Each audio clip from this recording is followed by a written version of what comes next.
Eu quero começar esse vídeo te fazendo uma pergunta. Qual foi a última vez que você se sentiu verdadeiramente em casa? Eu não tô falando de casa física não, tá? Eu tô falando daquela sensação de pertencimento. De estar em um lugar onde você não precisa se explicar o tempo todo, onde as pessoas entendem suas referências, seu jeito de falar, o seu humor, a sua cultura. Por que eu tô falando isso? Porque tem muitas mulheres brasileiras que moram, né, fora, que carregam uma dor silenciosa. Uma dor que nem sempre aparece ali nas fotos bonitas das redes sociais, nas viagens, né, e nas conquistas que a gente consegue morando fora. Mas aparece quando a porta de casa ela tá fechada. Quando o silêncio chega, quando bate aquela sensação de vazio que nem sempre a gente consegue explicar. E hoje eu quero conversar sobre isso, porque talvez você esteja ali passando por algo completamente normal para quem vive uma experiência tão profunda quanto a migração. Quando uma pessoa ela muda de país, ela não muda apenas de endereço, ela passa por um processo de luto. Sim, de luto. E muita gente não percebe isso, porque normalmente associamos o luto apenas à perda de uma pessoa, né? Da morte de uma pessoa, mas existe o luto pela vida que ficou para trás. Porque você perde a proximidade da família. Você perde ali a facilidade de se comunicar, os hábitos que você tinha, perde ali lugares conhecidos, perde até as partes da própria identidade. De repente você deixa de ser a fulana para ser a brasileira, a estrangeira, a imigrante. E isso pode gerar uma sensação muito profunda de desenraizamento. É como se uma parte de você estivesse sempre dividida entre dois mundos. Você está no país onde mora, mas uma parte do seu coração continua no Brasil. E isso gera um conflito emocional enorme. E eu tenho um exemplo disso, né? Logo que eu me mudei para a Espanha, eu fui trabalhar num restaurante, porque eu também sou cozinheira, e eu fui trabalhar num restaurante. E quando eu chegava no restaurante, né, eu chegava modo cultura brasileira. Eu chegava, abraçava todo mundo, beijava todo mundo, né, todos os colegas ali do restaurante. E a princípio ali no início, eu percebia que tinham ali uma rejeição, né? Porque não é o costume daqui dos espanhóis chegar e você sair abraçando todo mundo e beijando todo mundo. Eles não têm esse costume, não é a cultura deles. Mas eu trabalhava com pessoas que eram imigrantes também. Então, ali no início, para eles era estranho, porque não é costume daqui, mas aos poucos foi indo, rolou. A gente, todo mundo se abraçava e se beijava quando eu chegava. Mas assim que eu me mudei de restaurante fui pro outro, que não tinha bastante espanhóis, já não era assim, era diferente. E aí eu também já estava mais ligada sobre isso, que não era a cultura deles. E aí eu fui me distanciando. Eu fui parando de chegar no local e sair abraçando e beijando todo mundo. E aí eu comecei a perceber que eu estava me apagando, porque eu sempre fui assim, eu sempre gostei de ser assim. E aí eu entrei num conflito, porque não era isso, né? Eu entrei nesse conflito porque eu estava me apagando, porque era o meu jeito, para me adaptar aos espanhóis. E eu não tô falando que você tem que se adaptar 100%, tá? Você tá numa cultura diferente, isso tem que ser respeitado. Você veio para um país e você tem que estudar a cultura deles, você tem que entender. Você não pode chegar e colocar a sua, né? Trazer toda a cultura do Brasil para um país diferente. Porque se você saiu do Brasil, é porque você não quer mais estar lá, né? Você tem os seus motivos para não estar lá. Então, venha para cá e tem que se adaptar. Só que eu percebi que isso foi mexendo comigo bastante. Até que eu tive que parar, olhar, analisar, né? E começar a fazer o luto disso, porque eu posso ser assim com outras pessoas que eu já percebi que eu tenho liberdade para fazer isso, né? Então eu tenho amigos que eu já chego, já abraço e já beijo. É, tem Você começa a perceber, você começa a ter esse feeling de saber, aquela pessoa ali eu posso chegar e já posso ser mais eu. Não, aquela pessoa ali eu tenho que respeitar porque, né, senão ela fica desconfortável também. Então foi um processo, no início foi um pouco confuso para mim, porque eu não estava entendendo direito o que estava acontecendo comigo, né? Assim que eu parei de fazer isso, porque eu parei de fazer total, eu não fui tentando perceber para quem eu podia fazer ou não, eu simplesmente falei, cara, não é assim que funciona, eu vou parar, pera. Só que também não é assim que você tem que fazer, né? Só que esse foi o meu jeito, como eu fiz. E aí depois eu fui percebendo que eu não estava bem e eu fui trabalhando isso internamente, fui vendo questões também, porque tinham várias outras questões a serem olhadas, porque isso só vai trazendo também presentes, né, como eu falo. E eu fui olhar esses presentes que foram surgindo e depois eu fui analisando e conseguia já ter esse feeling de saber, aquela pessoa ali eu posso, né, ser mais aberta, eu já posso chegar e abraçar e beijar, e aquela ali não. Então, é um exemplo aí de uma das coisas que acontece, mas tem inúmeras outras, tá? Voltando aqui, né? Então, assim, existe esse conflito e também existe, né? E existe algo que eu observo também com muita frequência nas mulheres. Eu tô falando mulheres, mas também serve para os homens, tá? Mas eu observo com muita frequência. Tem muitas mulheres extremamente capazes que elas começam a duvidar de si mesmas depois que mudam de país. Isso acontece por vários motivos, né? Uma delas eu já expliquei aqui, o meu exemplo. Mas talvez também você fosse uma profissional muito reconhecida no Brasil.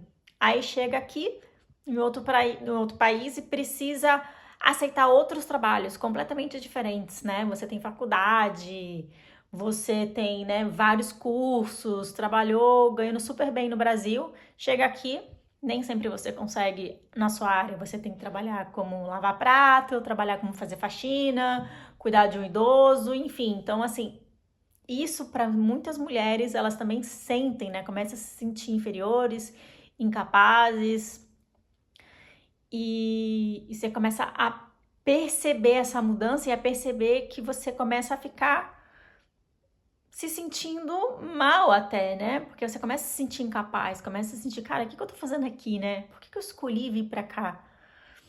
Mas, e você também começa a perceber que tem dificuldade de pedir ajuda para coisas simples, porque você começa a querer se sentir forte, né? E também tem a dificuldade ali de falar o idioma, porque gera insegurança logo no início, quando você chega, você não entende tudo que as pessoas falam. Né? Começa a acontecer pequenos episódios, né, de grandes desafios, pequenos episódios de grandes desafios que acontece. Né? Para mim a dificuldade de se comunicar também foi muito grande. Também você quer falar, você quer se comunicar e você não sabe, você não tem as palavras todas ali, você não, né? E você fala, meu Deus, o que eu faço agora? Então, quando você vai também comprar alguma coisa, às vezes tem um atendimento ali que não funciona, também por causa da comunicação, uma entrevista que você vai dar ali não deu certo, uma situação que você se sente julgada. Enfim, vai aparecendo aí vários desafios para quem é imigrante, né?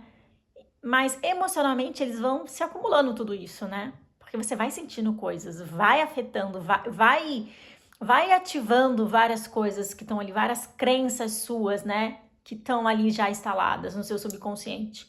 E pouco a pouco essa mulher, né, ou esse homem, ela começa a questionar o seu próprio valor. Como eu falei, começa a se sentir incapaz, né? Insegura, inferior, né? Não é porque ela perdeu as suas capacidades, é porque perdeu temporariamente o ambiente onde essas capacidades eram reconhecidas, que era no país de origem, no caso o Brasil, né? E existe uma diferença enorme entre essas duas coisas. E porque muitas mulheres, elas ficam mais dependentes emocionalmente quando moram fora? Esse é um assunto muito importante. Quando estamos no nosso país de origem, normalmente temos várias fontes de apoio, né? Emocional ali, amigos, família, colegas, a nossa rotina, a nossa comunidade. Mas quando você muda de país, muitas dessas bases, elas desaparecem. E o cérebro busca segurança. Então ele precisa encontrar algum lugar onde possa se sentir protegido. Por isso não é raro que algumas mulheres acabam concentrando toda a sua necessidade emocional em uma única pessoa, né? No marido, num namorado ou num amigo, né? Ou numa amizade específica que faz aqui fora, no novo país, e sem perceber começa a depender emocionalmente daquele vínculo. Porque aquele relacionamento deixa de ser apenas um relacionamento. Ele passa a representar segurança, pertencimento, proteção, companhia, identidade. E quando uma única pessoa ela carrega tudo isso, o medo da perda aumenta muito. Morar fora também pode intensificar um medo que muitas mulheres já carregavam antes, né? O medo da rejeição. Porque quando estamos em um ambiente novo, o nosso cérebro ele fica mais atento aos sinais sociais, né? Ele tenta entender, será que eu estou sendo aceita aqui? Será que gostaram de mim? Será que eu estou me encaixando? E isso pode gerar um comportamento muito comum, né? A necessidade constante de agradar. Muitas mulheres começam a evitar conflitos, né? Então elas começam a dizer não, engolem opiniões, elas se sobrecarregam, aceitam situações desconfortáveis até para serem aceitas, né? Aqui no novo país, tudo para ficar evitando rejeição mesmo. Mas existe um preço emocional enorme quando a gente faz isso. Porque aos poucos nós vamos nos afastando de quem a gente realmente é, né? Essa talvez seja uma das dores mais silenciosas da imigração, né? De quem mora fora. A tentativa de adaptação, ela vira uma autonegação. Você começa ajustando ali algumas coisas, depois ajusta outras, até que um dia percebe que já não sabe mais quem você é. Já não sabe mais do que você gosta, já não sabe mais quais são os seus limites, já não sabe mais o que você deseja, porque passou tanto tempo tentando se encaixar que perdeu a conexão consigo mesma. E aqui existe algo importante, né? O pertencer não deveria exigir que você abandone a sua essência. Adaptar-se é saudável. Agora, apagar-se não é saudável. Então, apagar não é saudável, mais uma vez. E adaptar é saudável. Até porque você está em outro país, você vai ter que se adaptar. E talvez você também esteja vendo tudo isso e pensando, mas o que eu faço agora? Vamos lá. O primeiro passo que você tem que fazer é reconhecer o que está acontecendo. Sem se julgar, sem se culpar, sem se cobrar, tá? Primeiro passo que você tem que fazer.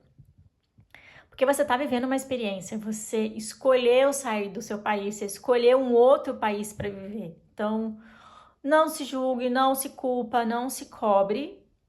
E lembra, você está vivendo uma experiência humana extremamente profunda nessa nova fase da sua vida. O segundo passo é fortalecer a sua conexão consigo mesma. Voltar a ouvir sua própria voz, os seus desejos, as suas necessidades, olhar para os seus limites, ver quais são os seus limites, né? Até onde para você tá confortável, até onde não tá mais confortável. Buscar espaços onde você possa se sentir pertencente novamente. Eu sei que isso nem sempre é fácil num país novo, ainda mais dependendo qual país que você vá. Buscar comunidades, né? Amizades saudáveis, tentar falar mais vezes com pessoas do Brasil. Eu sei que também isso é difícil por causa do fuso horário, né? Nossa, meu primeiro ano, eu tô 4 anos aqui na Espanha. Meus 2 primeiros anos foram bem mais difíceis conseguir me comunicar com as pessoas lá no Brasil. E eu senti bastante isso, porque eu ainda não tinha muita amizade aqui. Então, eu sentia bastante isso de não conseguir me comunicar com meus amigos. Por causa disso, da comunicação, porque como eu não falava bem ainda o idioma, e para falar a verdade, eu ainda não falo muito bem, tá? Mas no início eu falava pessimamente, então assim, a vontade de me comunicar era muito grande. E eu não conseguia me comunicar, não conseguia ter todas as palavras que eu precisava para poder conversar. Então isso me deixava assim, porque eu gosto de falar, né? Eu gosto de me comunicar, eu gosto de estar com pessoas. E aquilo pra mim era assim, era muito difícil não conseguir me comunicar. E aí não consegui também falar com meus amigos, né? por causa dessa questão do fuso horário também. Então, nos 2 primeiros anos foram bem complicados. Agora a gente já consegue, né, ter uma certa organização para conversar com alguns amigos no Brasil e também já tenho mais amizades agora aqui na Espanha. E já falo melhor. Não perfeitamente como eu gostaria, mas eu já falo melhor. Então é isso, né? Procurar, assim, ver algumas amizades aqui na Espanha, ambientes onde você não precisa provar o seu valor, tá? Porque o seu valor, ele já é seu, já existe, você não depende de pessoas de fora para provar o seu valor, tá? Independente do país que você esteja, isso é muito importante, tá? Por favor, você já é valiosa, você já tem valor, você já merece tudo, você é perfeita. Não fica colocando esse peso para as pessoas, não coloca essa responsabilidade no externo nas pessoas, tá bom? Que mais? Me fugiu aqui que eu ia falar mais alguma coisa. Lembrei o que eu ia falar. Logo no início, assim, se você... Tem gente que já chega e já consegue encontrar uma comunidade grande, até de brasileiros, né?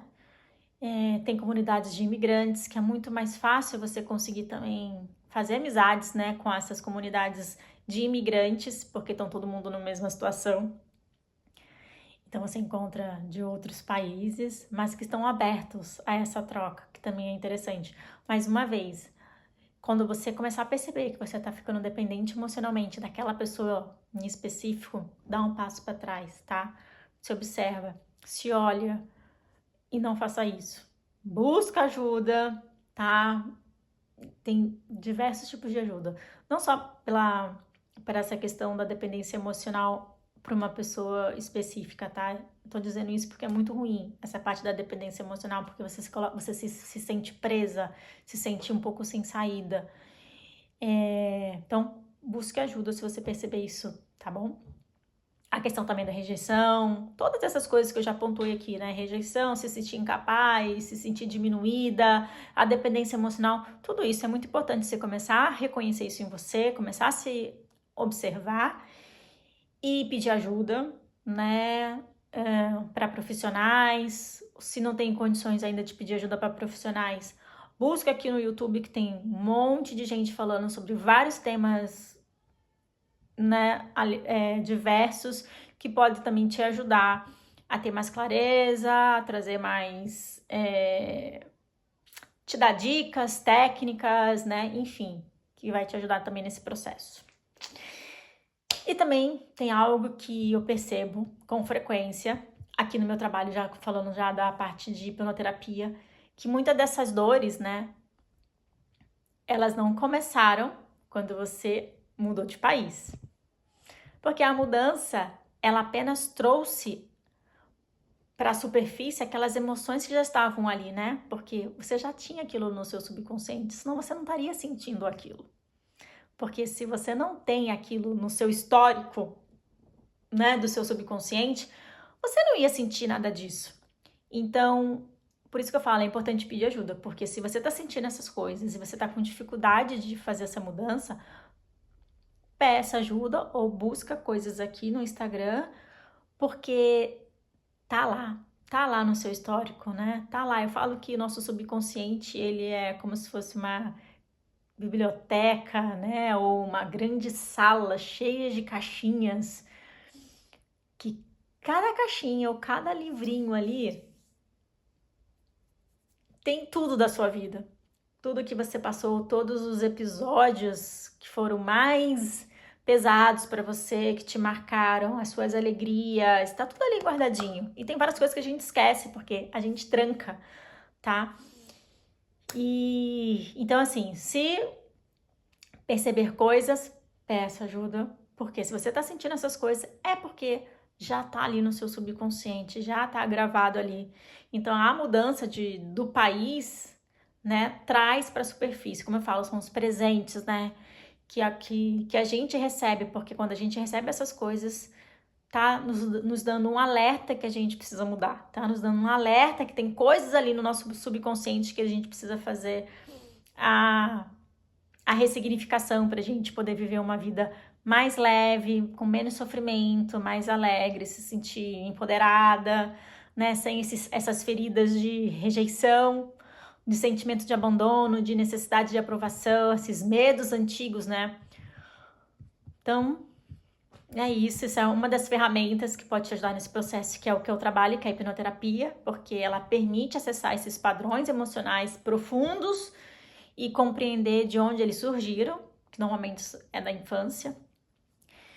E quando a gente entende a origem, né, desse padrão, então ele fica muito mais fácil da gente construir novas formas de sentir, de viver, de reagir, né, ao nosso entorno, né, ao nosso externo, às pessoas à nossa volta.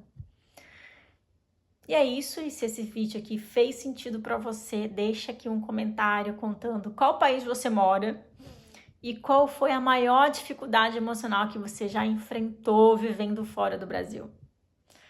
Eu vou ler aqui todos os comentários e seria importante realmente você colocar a sua história ali, porque, né, talvez a sua história pode ajudar outra mulher a perceber que ela não tá sozinha nisso, nesse barco, né?